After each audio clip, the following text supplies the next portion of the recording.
नमस्ते। आप सभी का हमारे YouTube चैनल पर बहुत बहुत स्वागत है। आज मैं आप सभी को श्रावण मास के महात्म्य का 21वां अध्याय सुनाती हूँ। श्रावण पूर्णिमा पर किए जाने वाले कृत्यों का संक्षिप्त वर्णन तथा रक्षाबंधन की कथा। सनत कुमार बोले, हे दयानिधि, कृपा करके अब आप पौर्णमासी व्रत की विधि कहिए, क्योंकि हे स्वामिन, इसका महात्म्य सुनने वालों की श्रवण इच्छा बढ़ती है। ईश्वर बोले, हे सनत कुमार, इस श्रावण मास में पूर्णिमा तिथि को उत्सर्जन तथा उपकर्म संपन्न होते हैं। पोष के पूर्णिमा तथा माघ की पूर्णिमा तिथि उत्सर्जन कृत्य के लिए होती है, अथवा उत्सर्जन कृत्य हेतु पोष की प्रतिपदा अथवा माघ की प्रतिपदा तिथि विहित है, अथवा रोहिणी नामक नक्षत्र उत्सर्जन कृत्य के लिए प्रशस्त होता है, अथवा अन्य कालों में भी अपनी अपनी शाखा के अनुसार उत्सर्जन तथा उपकर्म दोनों का साथ साथ करना उचित माना गया है। अतः श्रावण मास की पूर्णिमा को उत्सर्जन कृत्य प्रशस्त होता है। साथ ही ऋग्वेदियों के लिए उपकर्म हेतु श्रवण नक्षत्र होना चाहिए। चतुर्दशी, पूर्णिमा अथवा प्रतिपदा तिथि में जिस दिन श्रवण नक्षत्र हो, उसी दिन ऋग्वेदियों का उपकर्म करना चाहिए। ऋजुर्वेदियों का उपकर्म पूर्णिमा में और सामवेदियों का उपकर्म हस्त नक्षत्र में होना चाहिए। शुक्र तथा गुरु के अस्तकाल में भी सुखपूर्वक उपकर्म करना चाहिए, किंतु इस काल में इसका प्रारंभ पहले नहीं होना चाहिए, ऐसा शास्त्रविदों का मानना है। ग्रहण तथा संक्रांति के दूषित काल के अनंतर ही इसे करना चाहिए। हस्त नक्षत्र युक्त पंचमी तिथि में अथवा भाद्रपद पूर्णिमा तिथि में उपाकर्म करें। अपने अपने गुहासूत्र के अनुसार उत्सर्जन अथवा उपाकर्म करें। अधिक मास आने पर इसे शुद्ध मास में करना चाहिए। ये दोनों कर्म आवश्यक हैं, अतः प्रत्येक वर्ष इन्हें नियम पूर्वक करना चाहिए। उपाकर्म की समाप्ति पर द्विजातियों के विद्यमान रहने पर स्त्रियों को सभा में सभादीप निवेदन करना चाहिए। उस दीपक को आचार्य ग्रहण करें या किसी अन्य ब्राह्मण को प्रदान कर दे। दीप की विधि इस प्रकार है। सुवर्ण, चांदी अथवा तांबे के पात्र से सेर भर गेहूँ भरकर गेहूँ के आटे का दीपक बनाकर उसमें उस दीप को जलाएं।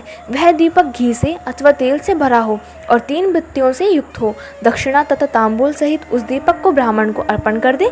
दीपक की तथा विप्र की विधिवत पूजा करके निम्न मंत्र बोलें। स दक्षिणा स तांबूला सभादीपोय मुत्तमः अर्पितो देवदेवस्य मम संतु मनोरथा।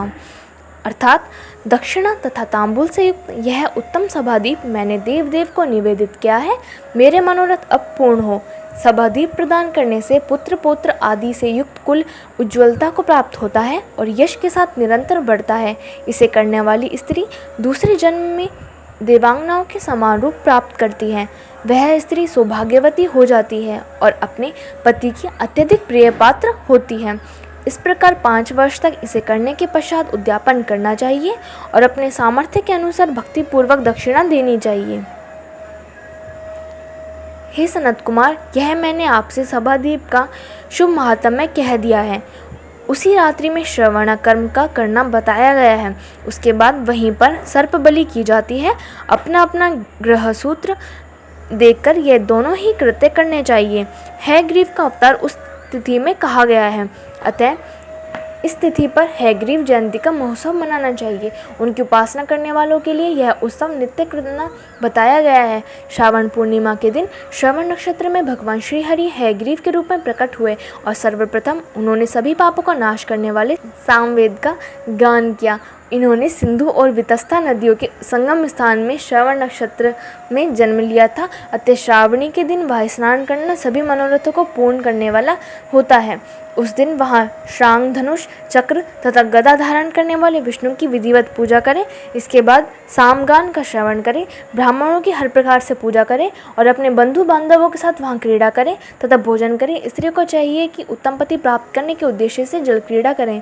उस दिन अपने अपने देश में तथा घर में इस महोत्सव को मनाना चाहिए तथा हयग्रीव की पूजा करनी चाहिए और उनके मंत्र का जाप करना चाहिए। यह मंत्र इस प्रकार से है। आदि में प्रणव तथा उसके बाद नमः शब्द लगाकर बाद में भगवते धर्माय जोड़कर उसके भी बाद आत्मविशोधन शब्द की चतुर्थी विभक्ति आत्मविशोधनाय लगानी चाहिए। पुनः अंत में नमः शब्द प्रयुक्त करने से 18 अक्षरों वाला ओम नमो भगवते धर्माय आत्मविशोधनाय नमः मंत्र बनता है। यह मंत्र सभी सिद्धियां प्रदान करने वाला और 6 प्रयोगों को सिद्ध करने वाला है। इस मंत्र का पुरस्चरण 18 लाख अथवा 18,000 जप का है। कलयुग में इसका पुरस्चरण इससे भी 4 गुना जप से होना चाहिए। इस प्रकार करने पर हयग्रीव प्रसन्न होकर उत्तम वांछित फल प्रदान करते हैं और इसी पूर्णिमा के दिन रक्षाबंधन मनाया जाता है, जो सभी रोगों को दूर करने वाला तथा सभी अशुभों का नाश करने वाला है। हे मुनिश्रेष्ठ, इसी प्रसंग में एक प्राचीन इतिहास सुनिए। इंद्र की विजय प्राप्ति के लिए इंद्राणी ने जो किया था उसे मैं बता रहा हूँ। पूर्व काल में 12 वर्षों तक देवासुर संग्राम होता रहा। तब इंद्र को थका हुआ देखकर देवी इंद्राणी ने उन सुरेंद्र से कहा, हे देव, आज चतुर्दशी का दिन है, प्रातः होने पर सब ठीक हो जाएगा। मैं रक्षाबंधन अनुष्ठान करूंगी, उससे आप अजय हो जाएंगे। और तब ऐसा कहकर इंद्राणी ने पूर्णमासी के दिन मंगल कार्य संपन्न करके इंद्र के दाहिने हाथ में आनंददायक रक्षा बांध दी। उसके बाद ब्राह्मणों के द्वारा स्वसत्यन किए गए तथा रक्षाबंधन से युक्त इंद्र ने दानव सेना पर आक्रमण किया और क्षण भर में उसे जीत लिया। इस प्रकार विजय होकर इंद्र तीनों लोकों में पुनः प्रतापवान हो गए। हे मुनीश्वर, मैंने आपसे रक्षाबंधन के इस प्रभाव का वर्णन कर दिया, जो कि विजय प्रदान करने वाला, सुख देने वाला और पुत्र, आरोग्य तथा धन प्रदान करने वाला है। सनत कुमार बोले, हे देवश्रेष्ठ, यह रक्षाबंधन किस विधि से, किस तिथि में तथा कब किया जाता है? हे देव, कृपा करके इसे बताएं। हे भगवान, जैसे जैसे आप अद्भुत बातें बताते जा रहे हैं, वैसे वैसे अनेक अर्थों से युक्त कथाओं को सुनते हुए मेरी तृप्ति नहीं हो रही है। ईश्वर बोले, बुद्धिमान मनुष्य को चाहिए कि श्रावण का महीना आने पर पूर्णिमा तिथि को सूर्योदय के समय श्रुति स्मृति के विधान से स्नान करें। इसके बाद संध्या जप आदि करके देवताओं, ऋषियों तथा पितरों का तर्पण करने के बाद सुवर्णमय पात्र में बनाई गई सुवर्ण सूत्रों से बंधी हुई मुक्ता आदि से विभूषित विचित्र तथा श्वेत रेशमी तंतुओं से निर्मित, विचित्र ग्रंथियों से सुशोभित, पद्मगुच्छों से अलंकृत और सशर्प तथा अक्षतों से गर्भित एक अत्यंत मनोहर रक्षा अथवा राखी बनाएं।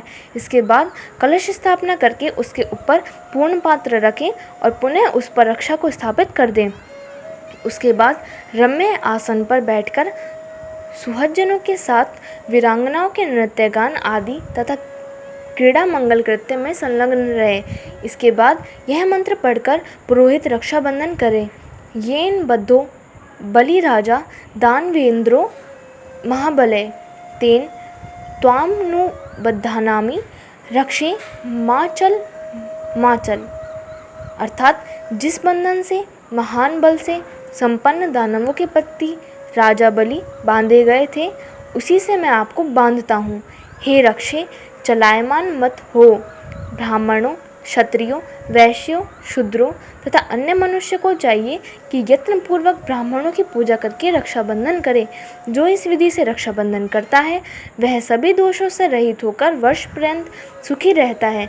विधान को जानने वाला जो मनुष्य शुद्ध श्रावण मास में इस रक्षाबंधन अनुष्ठान को करता है, वह पुत्रों तथा सुहज्जनों के सहित 1 वर्ष भर अत्यंत सुख से रहता है। उत्तम व्रत करने वालों को चाहिए कि भद्रा में रक्षाबंधन ना करें, क्योंकि भद्रा में बांधी गई रक्षा विपरीत फल देने वाली होती है।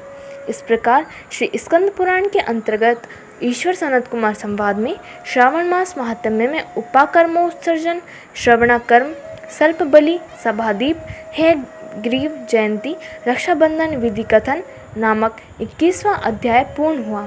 धन्यवाद। इस वीडियो में बस इतना ही। प्लीज़ इस वीडियो को लाइक कीजिए, शेयर कीजिए और हमारे चैनल को सब्सक्राइब कीजिए।